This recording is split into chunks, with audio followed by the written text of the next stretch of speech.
y su piel hidratada con cremas humectantes. Otro de los elementos o acciones que deben llevarse son las medidas de soporte de vida en caso de si se va a utilizar antibióticos, si te van a utilizar intravenosos, si se van a utilizar ventiladores. El alivio del dolor es un componente esencial dentro del elemento físico de la persona moribunda, así como la flexibilización de los tratamientos con el uso de diferentes estrategias para prevenir las punciones o los tratamientos invasivos que afecten su componente físico y añadan a su dolor causado por la misma condición. Dentro de las terapias que podemos utilizar para aliviar el dolor se encuentran las terapias farmacológicas y dentro de ellas hay una gran diversidad de medicamentos que pueden utilizarse.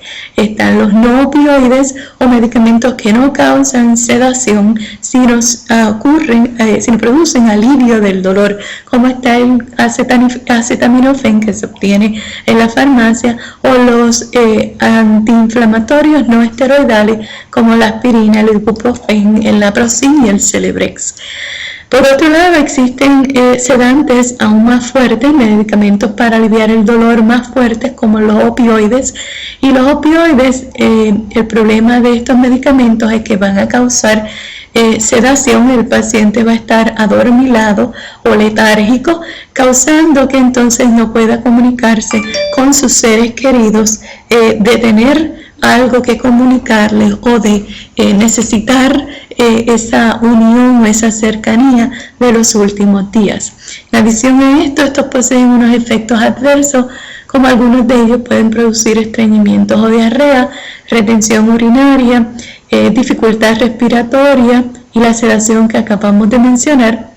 Por otro lado, también pueden producir calambres abdominales, alucinaciones, agitación y el síndrome de retirada, que es cuando el paciente se vuelve sumamente irritable y necesita el medicamento mucho antes del tiempo estipulado, lo cual a su misma vez trae incomodidad física.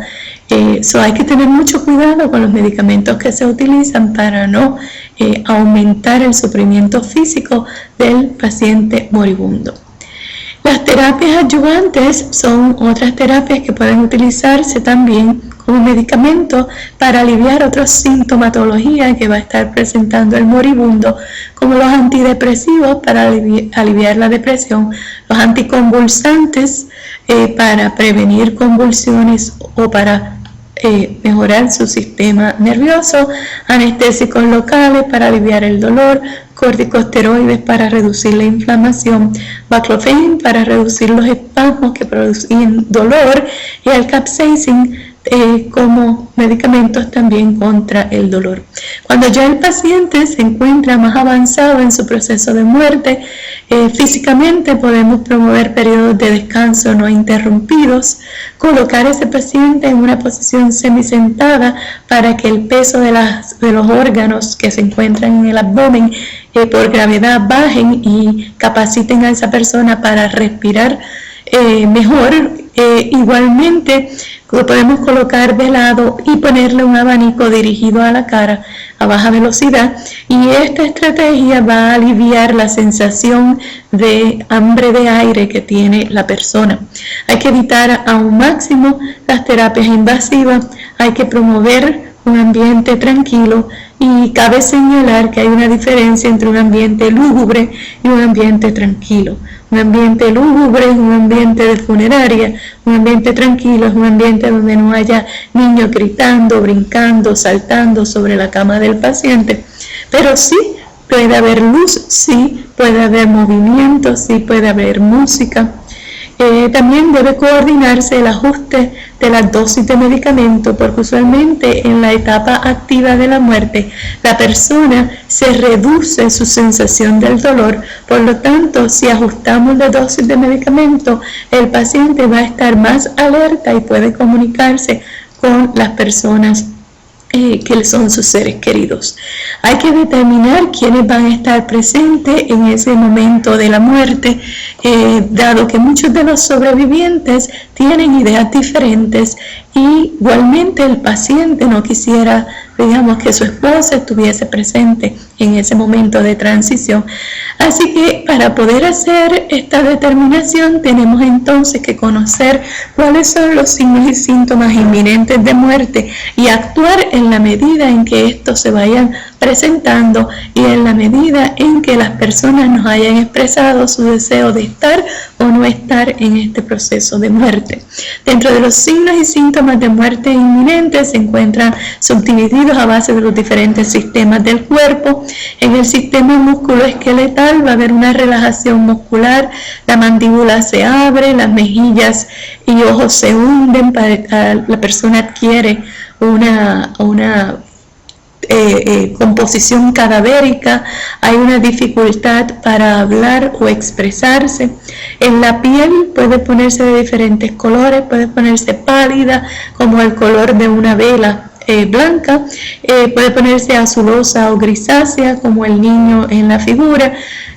También puede haber sudoración excesiva, la piel se siente fría, y un signo y síntoma típico de un paciente en proceso de muerte activa a quien le queda muy poco tiempo de vida es la famosa marmolización de las extremidades, especialmente en las rodillas y en los pies.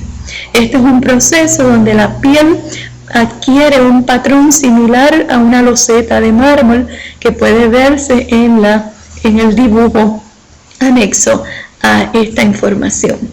Este signo y síntoma de presentarse, el paciente usualmente dura de horas a días.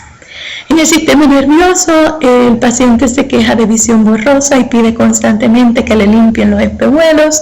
Hay una disminución en las quejas de dolor, hay sueño excesivo, las pupilas se dilatan o se hacen más grandes y comienzan a presentarse visiones de familiares, personas o mascotas muertas previamente.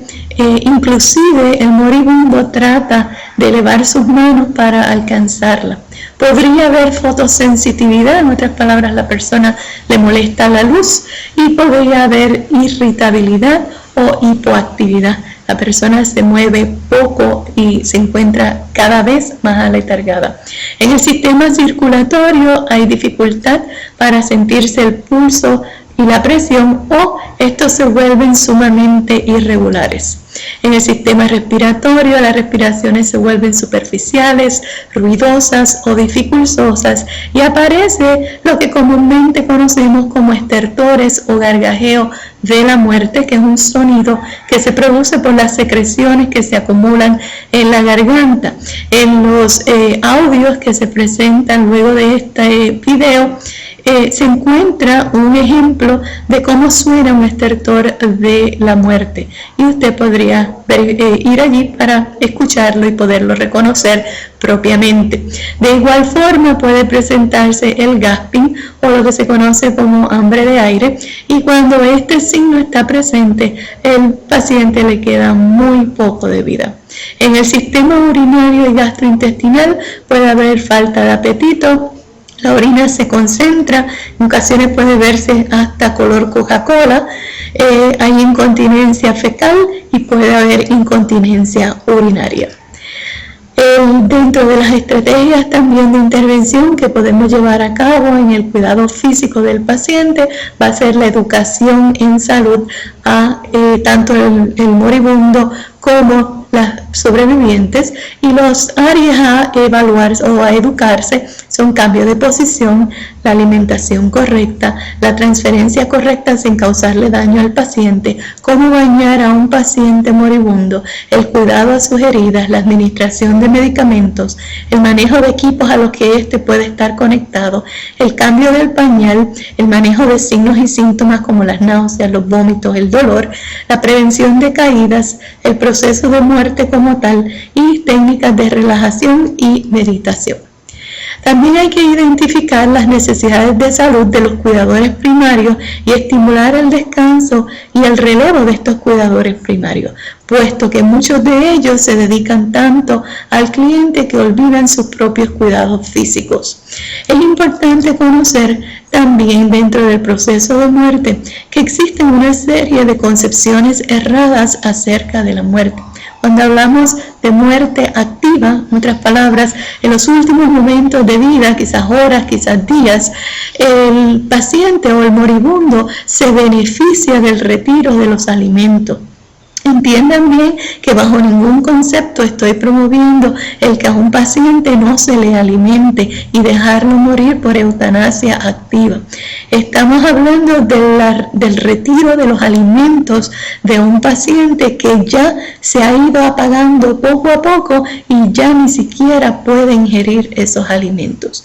El cliente en proceso de muerte activa no sufre de calambres o el dolor asociado a la falta de alimentos como sufrimos nosotros cuando tenemos hambre. Igualmente se beneficia del retiro de los fluidos y hay estudios investigativos que así lo comprueban. El no alimentar o el no proveer fluidos a un paciente en muerte activo reduce la incomodidad causada por la edema o la hinchazón, reduce el riesgo al desarrollo de úlceras por presión porque el paciente no está hinchado y la falta de alimentos hace que el paciente se alimente de su propio cuerpo, degradando sustancias de su propio cuerpo, las cuales liberan unas sustancias conocidas como ketones, las que al metabolizarse se conocen que se convierten en endorfina y a su vez ayudan al dolor que éste pueda estar sintiendo. La deshidratación terminal no genera sed en el paciente a pesar de que usted vea las mucosas secas y el paciente pidiendo agua. Esta sed que se produce, esta hidratación o falta de hidratación puede corregirse colocando hielo o gasas mojadas y a su misma vez el llevar a cabo esta acción reduce el gargajeo de la muerte que tanto impacta a los sobrevivientes. Finalmente, la deshidratación reduce la necesidad de colocar sondas urinarias y produce un efecto anestésico natural al estimular estos cambios metabólicos.